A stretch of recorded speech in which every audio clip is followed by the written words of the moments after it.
पाकिस्तान के कौन से बैंक गैर सूदी हैं, ये सवाल दूसरी मरतबा पूछा लेकिन इसका जवाब आज तक नहीं मिला। क्या आपको मालूम नहीं है? लेकिन पाकिस्तान में कुछ बैंक ऐसे हैं जो फुल फ्लेज इस्लामिक बैंक हैं। उनमें मीज़ान बैंक है, बैंक इस्लामी है, फैसल बैंक अभी मुकम्मल कन्वर्ट हो गया इस्लामिक बैंकिंग में, और अलबरका है, और दुबई इस्लामिक बैंक। ये 5 बैंक हैं पाकिस्तान में जो मुकम्मल फुल फ्लेज इस्लामिक बैंकिंग करते हैं। उसके अलावा जो दीगर बैंक हैं कन्वेंशनल बैंक, उनके अंदर इस्लामिक विंडो उन्होंने ओपन की हुई है इस्लामिक बैंकिंग की, यानी वो कन्वेंशनल बैंकिंग भी कर रहे होते हैं और इस्लामिक बैंकिंग भी कर रहे होते हैं। फैसल इस्लामी बैंक से हाउस लोन लेना कैसा है? फैसल इस्लामी बैंक अब 2023 में उसकी मुकम्मल कन्वर्जन हो गई है इस्लामिक बैंकिंग में, और मैंने पढ़ा था, सुना था कि भाई ये दुनिया की सबसे बड़ी कन्वर्जन है कि किसी कन्वेंशनल बैंकिंग से कोई बैंक कन्वर्ट होकर आ रहा है इस्लामिक बैंकिंग की तरफ। तो ये बहुत बड़ा इनिशिएटिव है और इसको जितनी इसकी हौसला अफजाई की जाए कम है। और मैं समझता हूँ ये जितने कन्वेंशनल बैंक हैं, हबीब बैंक हो, बैंक अल हबीब हो, UBL हो, वगैरह वगैरह जितने भी बैंक हैं, ये उनके लिए एक एग्जाम्पल है कि भाई अगर आप हिम्मत करें तो आप अपने बैंक को फुली इस्लामिक बैंकिंग में कन्वर्ट कर सकते हैं। और इसकी आज बहुत ज़्यादा ज़रूरत है, पाकिस्तान जिन मुश्किल हालात से गुजर रहा है। तो यकीनन इसके अंदर जो सबसे बड़ा अमल दखल है वो हमारे इस मामले का है कि हमारे मुल्क के अंदर, हमारे मामलात के अंदर जिस तरह सूद रच बस गया है, हर आदमी, यानी बैंक में तो हर आदमी जा रहा होता है, अगर कोई करंट अकाउंट भी किसी सूदी बैंक में खोल रहा होता है, एक तरह से वो सपोर्ट तो कर रहा है उस सिस्टम को, इसलिए कि उसी पैसे से, उसी रकम से वो बैंक सूदी मामलात कर रहा है, किसी को सूद दे रहा है, किसी से सूद ले रहा है। तो अगर हम ये कोशिश करें कि भाई हम तो ये तो नहीं कह रहे ना कि आप दुनिया के मामलात ख़त्म कर दें, लेन देन ख़त्म कर दें, आप किसी को जनाब आज के बाद बैंकों को आप ख़त्म कर दें। एक ऑल्टरनेट मौजूद है और एक ऐसा ऑल्टरनेट जो काबिल अमल भी है, जिस पर दुनिया अमल कर रही है, उनके मसाइल उससे हल हो रहे हैं, जो ज़रूरत थी वो पूरी हो रही हैं। तो एक मुसलमान को आखिर क्या ज़रूरत है कि फिर इसके बावजूद भी वो अल्लाह और अल्लाह के रसूल से जंग करता है?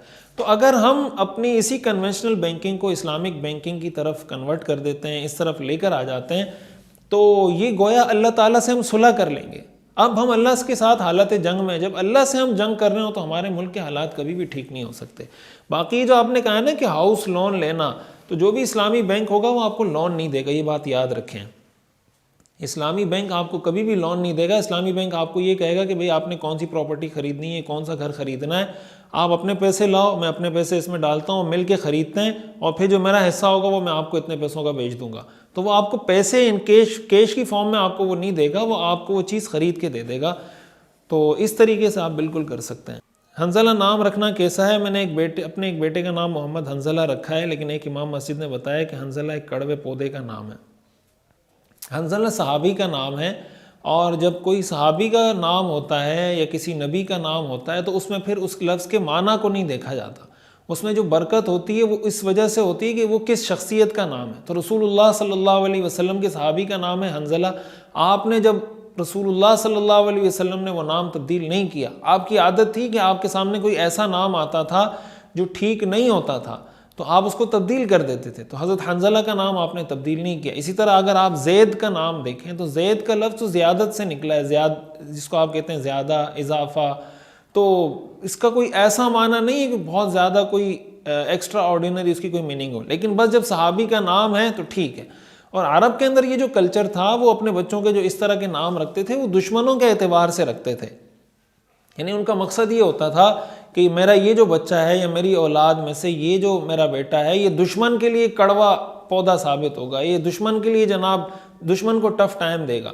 तो इस जिहद से अगर देखा जाए कि हंजला नाम कि भाई ये अल्लाह के दुश्मनों के लिए, अल्लाह के दीन के दुश्मनों के लिए उनको एक टफ टाइम देने का ज़रिया बनेगा, या जनाब उनके लिए एक मुश्किल शख्सियत साबित होगा, तो ये पहलू भी इसके अंदर मौजूद है। और फिर जब सहाबी का नाम है, किसी नबी का नाम है, फिर उसके अंदर माना को देखने की ज़रूरत ही नहीं। स्नोकर गेम खेलना जायज़ है या जायज़ नहीं है?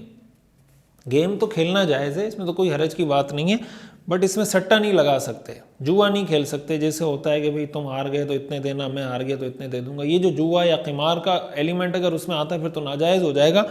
इट्सेल्फ ये गेम खेलना जायज़। अस्सलाम वालेकुम, मैं सऊदी अरब में रहता हूँ, हम 2 कमरों में रहते हैं, एक कमरे में मैं रहता हूँ, एक कमरे में नाई लोग हैं और किचन एक है। कभी कभी एक साथ खाते हैं, कभी कोई चीज़ कमी हो, नमक, घी, चीनी वगैरह एक दूसरे को दे देते हैं। गैस मुश्तरका है, क्या ये जायज़ है?